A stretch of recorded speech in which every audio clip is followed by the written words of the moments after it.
हाय hello नमस्ते। Welcome back to my channel Sharma ma'am. तो बच्चों आज हम करेंगे class 11th maths chapter number 4 complex numbers and quadratic equations. तो बेटा सबसे पहले इसके बेसिक कंसेप्ट सीखेंगे हम। सबसे पहले हम सीख रहे हैं आज कि व्हाट आर कॉम्प्लेक्स नंबर।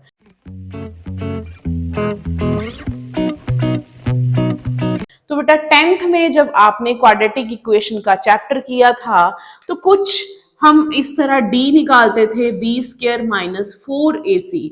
तब हमने कहा गया था कि अगर d जो है वो नेगेटिव आ जाता है तो no real root will exist. ठीक है। और कई बार क्या होता था कि 10th क्लास में हम क्वाड्रेटिक इक्वेशन को सॉल्व करते थे तो उस केस में जब d नेगेटिव आता था तो कहा जाता था कि कोई आंसर नहीं आएगा, कोई रियल रूट नहीं आएगा। और साथ में टीचर ये भी कहते थे कि आप इसको ना आगे जाके पढ़ोगे +1 क्लास में। तो रियल जो रियल नहीं है, रियल का उल्टा क्या हो जाएगा मैथ्स में? कॉम्प्लेक्स। ठीक है, जो रियल नहीं है उसका क्या आ जाएगा? Complex number. तो कैसे होते हैं कॉम्प्लेक्स नंबर? तो जो इक्वेशन है x² + 1 = 0, यहां से इस कॉम्प्लेक्स नंबर का आया कि कॉम्प्लेक्स नंबर कैसे होते हैं। इसको उधर ले जाएंगे, नेगेटिव हो जाएगा तो √(-1) आ गया। तो इसको बोला गया कि इसका नाम रख देते हैं आयोटा। मींस हम इसको बोलेंगे आयोटा, x इज आयोटा। आयोटा होता क्या है? आयोटा मींस एक square root of negative number -1। अगर हम आयोटा का स्क्वायर करें तो उसकी वैल्यू आ जाएगी -1। यही हमारे इस चैप्टर का मेन मुद्दा है कि iota square is equal to -1। अब कॉम्प्लेक्स नंबर को लिखा कैसे जाता है? बेटा कॉम्प्लेक्स नंबर जो रहते हैं हमारे, complex numbers are of the form z। इसको z से नोट किया जाएगा। z is equal to a plus iota b। इस तरह लिखेंगे a plus iota b। a क्या है यहाँ पर? a है रियल पार्ट, जिसके साथ आयोटा नहीं लगा है वो होगा रियल पार्ट। b क्या है? b is imaginary part.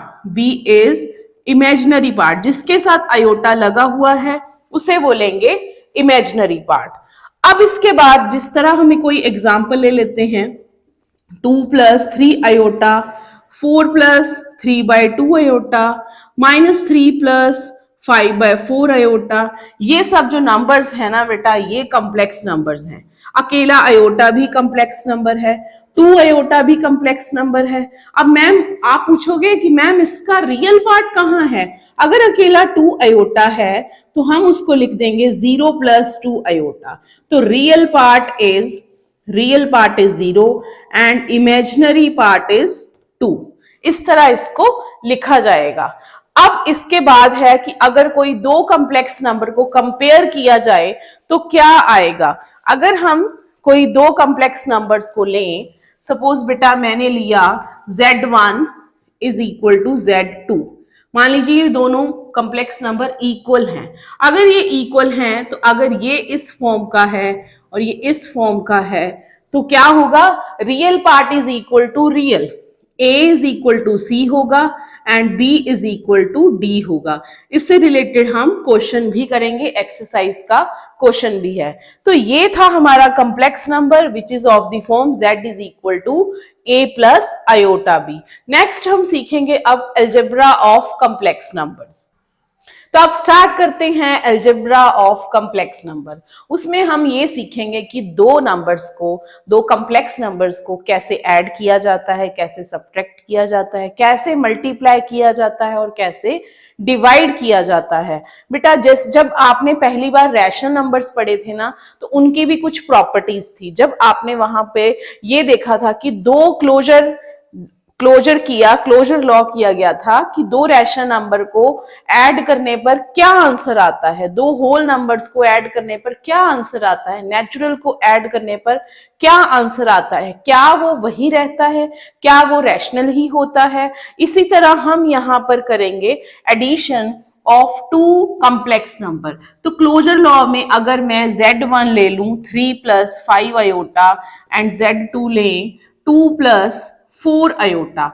अब इनको अगर ऐड करें Z1 प्लस Z2 तो रियल रियल के साथ ऐड हो जाएगा और इमेजिनरी पार्ट इमेजिनरी के साथ, मीन्स 5 प्लस 9 आयोटा आ जाएगा। अगर कोई पॉजिटिव नेगेटिव भी रहेगा, क्योंकि हम अगर कोई नंबर है ना, अगर कोई नंबर रियल भी है लाइक 2, तो मैं इसको भी कॉम्प्लेक्स में लिख सकती हूँ 2 प्लस 0 आयोटा। अगर अकेला कॉम्प्लेक्स नंबर है तो जैसे कि 2 आयोटा, तो इसको 0 प्लस 2 आयोटा की फॉर्म में लिखा जा सकता है। कम्यूटेटिव लॉ है हमारा कि अगर आप इधर ऐड कर रहे हो और इधर Z2 को आगे रख के ऐड कर रहे हो तो भी इक्वल ही आंसर आएगा। एग्जिस्टेंस ऑफ एडिटिव आइडेंटिटी क्या होता है, अब आपको ये चीज ना बहुत अच्छे से समझ आ जाएगी। हमने वो नंबर सोचना है जिसको ऐड करें किसी एक कॉम्प्लेक्स नंबर पर और वही आंसर आ जाए। लाइक मैं ले लेती हूँ नंबर 3 प्लस 5 आयोटा, इसमें मैं कौन सा कॉम्प्लेक्स नंबर ऐड करूं कि यही आंसर आ जाए, तो हम ऐड कर रहे हैं 0, तो 0 is the additive identity of complex number.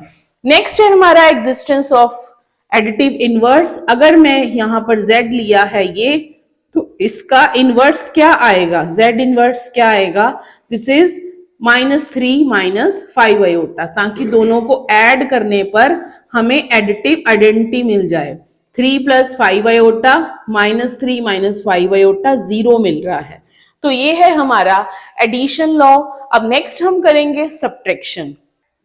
अब नेक्स्ट बेटा हम सीखेंगे कि अगर दो कॉम्प्लेक्स नंबर का डिफरेंस किया जाता है, difference of two complex number, तो वो क्या आंसर आता है, कैसे किया जाता है। अब आप एडिशन सीख गए हो, रियल पार्ट को रियल के साथ, इमेजिनरी को इमेजिनरी के साथ, तो डिफरेंस में क्या आएगा, लाइक हमने Z1 लिया 3 प्लस 2 आयोटा एंड Z2 लिया 1 प्लस 4 आयोटा। अब इसको सब्ट्रैक्ट करना है, Z1 माइनस Z2 फाइंड करना है, 3 plus 2 iota minus 1 plus 4 iota आ जाएगा, 3 प्लस 2 आयोटा -1 माइनस 4 आयोटा, तो 2 minus 2 iota, this is also a complex number.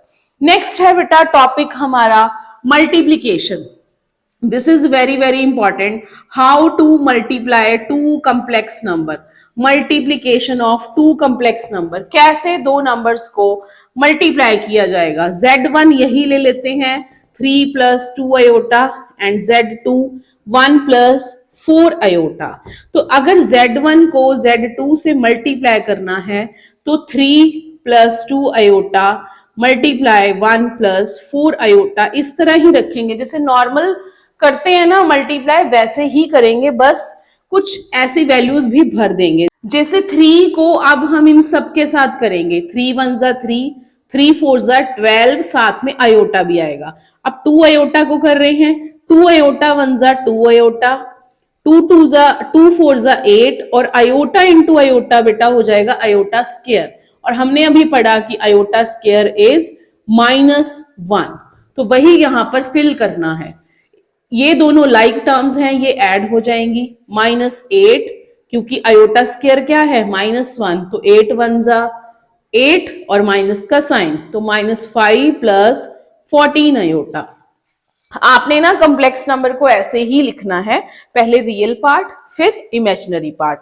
अब इसी तरह मल्टीप्लिकेशन के अंदर हमारे पास आता है क्लोजर लॉ। ये हो गया कि अगर दो नंबर्स को मल्टीप्लाई करें तो कॉम्प्लेक्स नंबर ही आ रहा है। नेक्स्ट है हमारा उसके बाद कम्यूटेटिव लॉ। कम्यूटेटिव लॉ में भी बेटा चाहे आप Z1 Z2 करो, Z1 इंटू Z2 करो या फिर Z2 इंटू Z1 करो, आंसर हमारा सेम ही आएगा। नेक्स्ट है आपका मल्टीप्लिकेशन, मल्टीप्लिकेटिव आइडेंटिटी। कौन सी आइडेंटिटी लेंगे यहां पर, जिससे कि Z1 को किससे मल्टीप्लाई करें कि Z1 ही आ जाए, तो वो रहेगा हमारा 1। और इसी तरह मल्टीप्लिकेटिव इनवर्स जो है, इनवर्स आएगा हमारा Z1 इंटू 1 बाय Z1 लेंगे, ठीक है, 1 बाय Z1 लेंगे तो उसको सॉल्व करेंगे, फिर हमारा जो है आंसर 1 आएगा। ये हो गया हमारा मल्टीप्लिकेटिव इनवर्स, और ये थी हमारी मल्टीप्लिकेशन की अलजेब्रा ऑफ कॉम्प्लेक्स नंबर। तो बेटा जिस तरह हम ना रूट को डिनोमिनेटर में नहीं रखते हैं, इसी तरह आयोटा को भी डिनोमिनेटर में नहीं रखा जाएगा, उसको रैशनलाइज किया जाएगा। वो जब हम क्वेश्चंस करेंगे ना तब सीखेंगे। अब नेक्स्ट टॉपिक है हमारा पावर ऑफ आयोटा। तो पावर ऑफ आयोटा क्या है? अभी तक हमने यही सीखा है कि आयोटा स्क्वायर इज -1 होता है। आयोटा की क्यूब जब आ जाएगा तो कैसे सॉल्व करें इसको? Iota square dot iota means ये मल्टीप्लाई में है, ठीक है, डॉट का मतलब है multiply. Iota square multiply iota, iota square क्या हो गया? -1 इंटू आयोटा, वो आ गया माइनस आयोटा। इसी तरह आयोटा 4 को सॉल्व करते हैं, iota square into iota square, ये भी -1 वो भी -1 तो आ गया 1। बस ये दिमाग में बिठा लो, iota square is -1, iota 4 is 1, ठीक है। इसके बाद आयोटा 5 करते हैं, आयोटा 4 इंटू आयोटा कर दिया तो आयोटा 4 1 होता है, आयोटा आ गया। आयोटा 6 करते हैं, आयोटा 5 इंटू आयोटा तो आयोटा 5 होता है, iota into iota, iota square -1। अब नेगेटिव पावर्स को कैसे करेंगे? जैसे कि आयोटा की पावर -1 है तो 1 बाय आयोटा, आयोटा से मल्टीप्लाई डिवाइड, जिसको कि मैं कह रही हूं कि रैशनलाइज करना है, आयोटा अपॉन आयोटा स्क्वायर, ये आ जाएगा -1 तो माइनस आयोटा आ गया, ठीक है। इसी तरह ये कुछ फॉर्मूलाज दिए हुए हैं बुक में कि आयोटा 4k 4 इंटू समथिंग आएगा। मान लो आयोटा 64 पूछ लिया तो तुमने फट से जवाब दे देना है कि ये 64 क्या है, ये 4 का मल्टीपल है, तो सीधा ही 1 आ जाएगा। आयोटा 65 पूछा तो इसको ब्रेक करेंगे, iota 64 into iota, answer iota. बस आपने 4 के मल्टीपल पे उसको ब्रेक कर लेना है, सीधा सीधा आपका आंसर आ जाएगा। अब कुछ फॉर्मूलाज हैं इसके, कुछ आइडेंटिटीज हैं कॉम्प्लेक्स नंबर की, जैसे आपने अलजेब्रा में सीखी थी वैसी ही आइडेंटिटीज यहाँ कॉम्प्लेक्स नंबर की भी हैं। जैसे कि Z1 प्लस Z2 स्क्वायर क्या होता है? a square b square plus 2ab ही रहेगा। a माइनस बी का square a square plus b square minus 2ab आ जाएगा। क्यूब को कैसे सॉल्व करेंगे? a cube plus b cube plus 3a square b plus 3a into b square आ जाएगा। इसको क्या लिखेंगे? a cube minus b cube minus 3a square b plus 3ab square आ जाएगा। इस तरह ही ये a square minus b square है, a minus b into a plus b, ये तो हमारा सिंपल ही था। तो ये था आपके basic concept of complex number, जिसमें हमने ये सीखा कि कॉम्प्लेक्स नंबर क्या होते हैं, how to solve complex number, उनकी एडिटिव आइडेंटिटी सीखी, उनका अंडर एडिशन कैसे सॉल्व किया जाता है, दो कॉम्प्लेक्स नंबर को कैसे मल्टीप्लाई करते हैं, डिवीजन कैसे की जाती है, उसी तरह ही करना है जैसे हम रैशनलाइजेशन करते हैं। इस वीडियो का एक ही की पॉइंट है कि आपने कंसेप्ट की क्लैरिटी करनी है। आयोटा स्क्वायर -1 होता है, आयोटा 4 का मल्टीपल कुछ भी आ जाए 1 लेना है, और ये फॉर्मूलाज तो आपने पहले भी किए हैं, इनको आपने फिर से रिमेंबर कर लेना है। तो ये था कॉम्प्लेक्स नंबर का बेसिक कंसेप्ट। तो please like share and subscribe our channel.